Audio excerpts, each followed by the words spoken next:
Hi, everyone. Today, I want to talk about something that affects all of us, whether we're aware of it or not. We're talking about setting goals. Many of us are already thinking about the year ahead, about what we want to achieve or how we'd like our lives to look for the next year. But what exactly is a goal? Most people think of a goal as something to achieve, something that changes or enhances what we have, what we do, or who we are. For some, it might be to lose weight, earn more money, or travel somewhere they've always dreamed of. For others, it could be getting married, starting a family, or buying that first designer bag or designer shoes. But the truth is, having goals and achieving them is deeper than just getting more things. The late great Bob Proctor explained that there are three types of goals.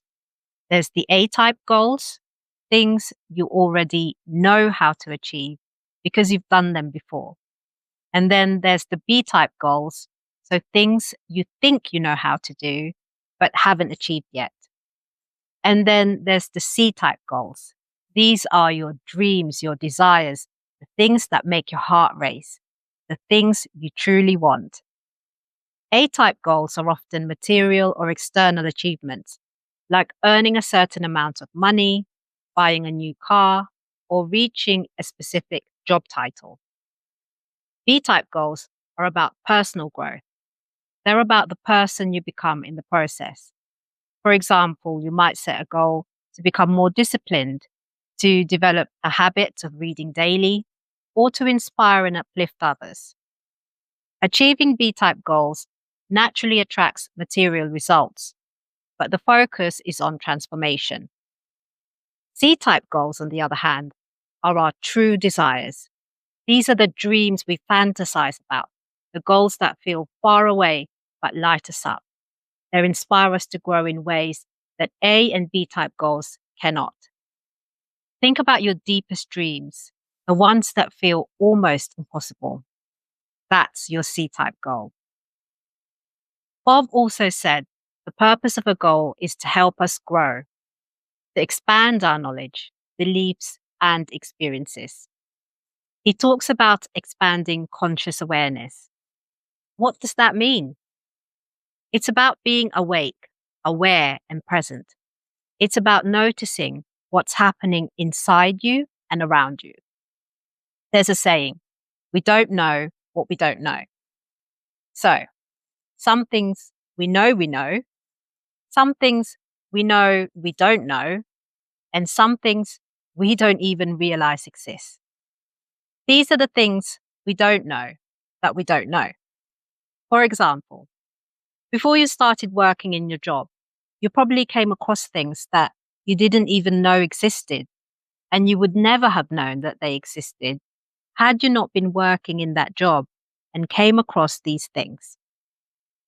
Expanding our awareness allows us to gain new insights, see life from different perspectives, and grow as individuals.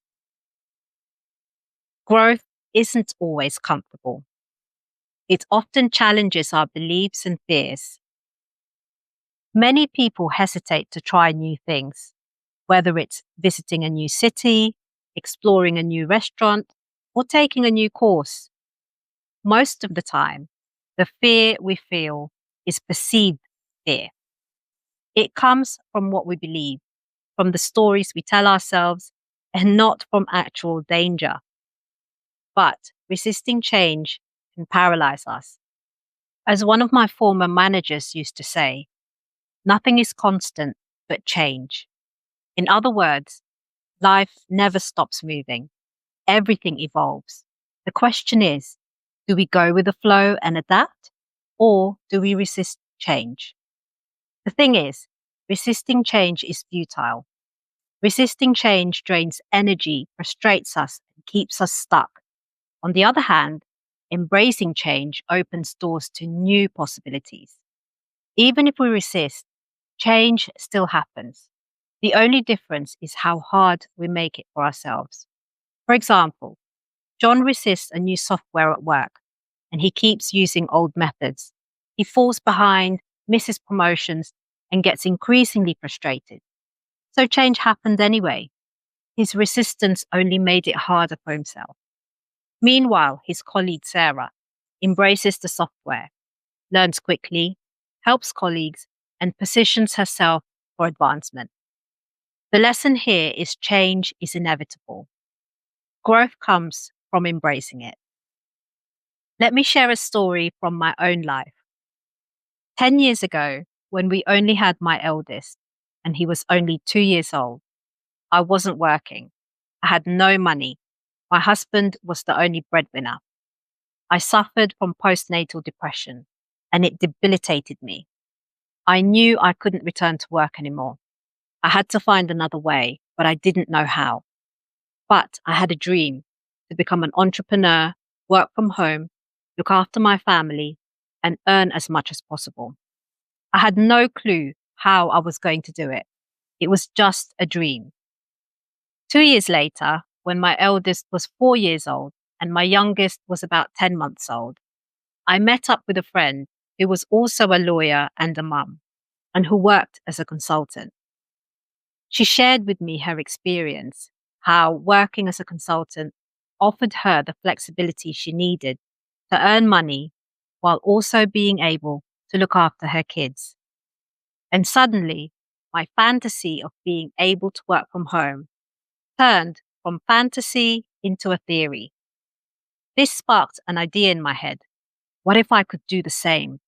In other words, I started thinking of it seriously, trying to see whether my fantasy could really be a reality. So I started researching opportunities in my field.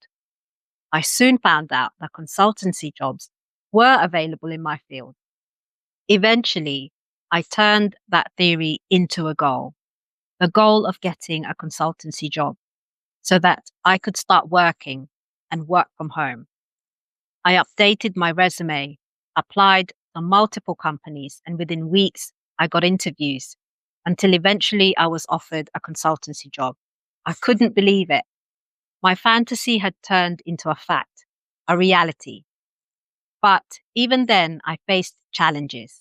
The fee share wasn't ideal, and the company's location wasn't convenient, as I still needed to commute there when I had meetings with clients. But I didn't give up. I refined my goal, sought better opportunities, and kept pursuing it. My fantasy became bigger and better. So I turned a new fantasy into a theory yet again. What if I could work with a law firm that was nearer to me and which offered a more favorable fee share? The theory then turned into a goal. I started looking for opportunities yet again. I found them and applied for them. Eventually, I found a position that fit perfectly. It was 15 minutes away from my local train station, and the fee share was a lot better.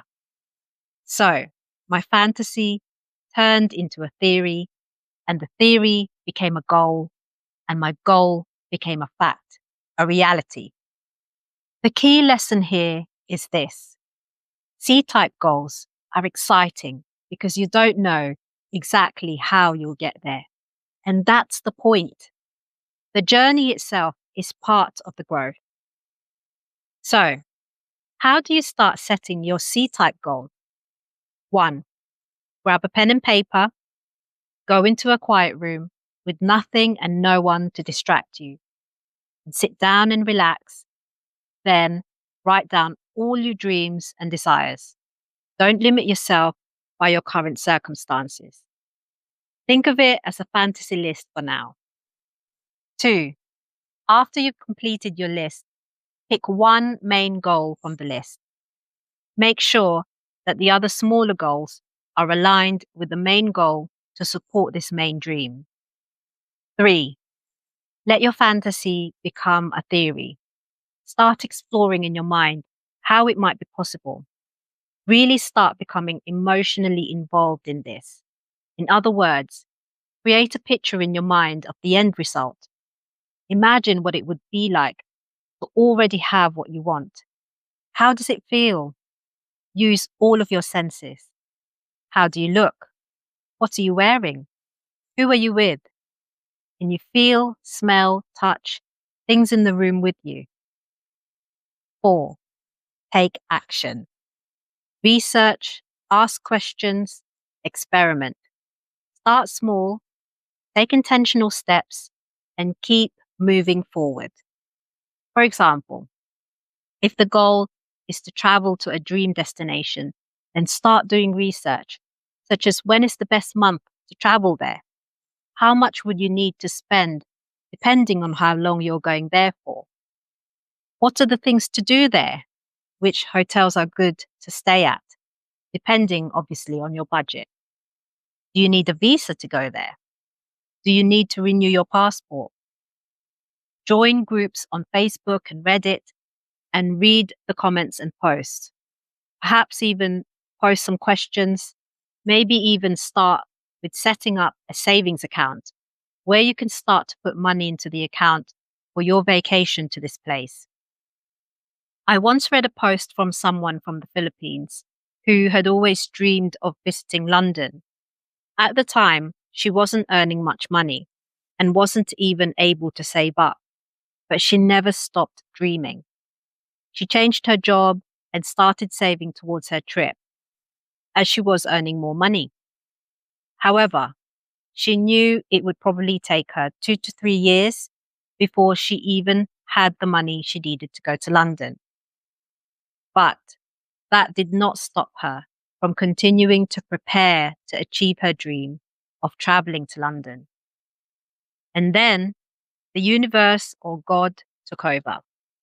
Her employers asked her if she wanted to go to London, as they had a customer who was based there and who couldn't travel to the Philippines. No one in the company was able to go, especially as it was already near the Christmas period. Due to the nature of their work, face-to-face meetings was a necessity. She couldn't believe it. Of course, she said yes. This was her dream. Her whole trip was paid for, and because she was saving up for the trip anyway, she had the money to pay for other things. She had the time of her life. A dream come true indeed. So the lesson here is, have a dream, prepare for the dream, take as much action as you can towards the fulfillment of that dream, and never stop believing, and never stop taking action. Remember, this process is about growth, exploration, and persistence. It's not just about the end result. It's about who you become in the process. Life is a game, and the universe or God, however you see it, wants to know how badly you want your dreams. You have to show commitment. Be relentless, but also be limitless. Think in terms of possibilities, not limits. The difference between someone who achieves their dreams and someone who doesn't often comes down to mindset and persistence. Your C-type goals will excite you. They'll stretch you. They'll push you beyond your comfort zone. And in the process, you'll discover things about yourself that you never knew you had within. This is called latent potential. You already have it within you. It's just waiting for you to express it and to develop it. Think of your talents and abilities like seeds inside an apple. The seeds can either be unused and rot, or they can be planted to grow an orchard. So today, I invite you to reflect. What is your C-type goal? What dream makes your heart race? What have you been holding back because of fear or doubt? Growth, change, and pursuit of our desires aren't always easy, but they're worth it. Start small, write down your dreams, pick one, and begin exploring how to make it real. Take action step by step and trust the process. Remember, embrace change, be curious, pursue your dreams relentlessly. Think possibilities, not limits. Your journey will not just transform your life, it will transform who you are. And that is the true power of having goals. Go after your dreams, never stop, and always be limitless.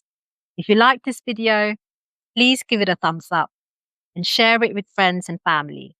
And also share your thoughts in the comments and subscribe for more stories about entrepreneurship, growth, and embracing the journey. See you in the next video.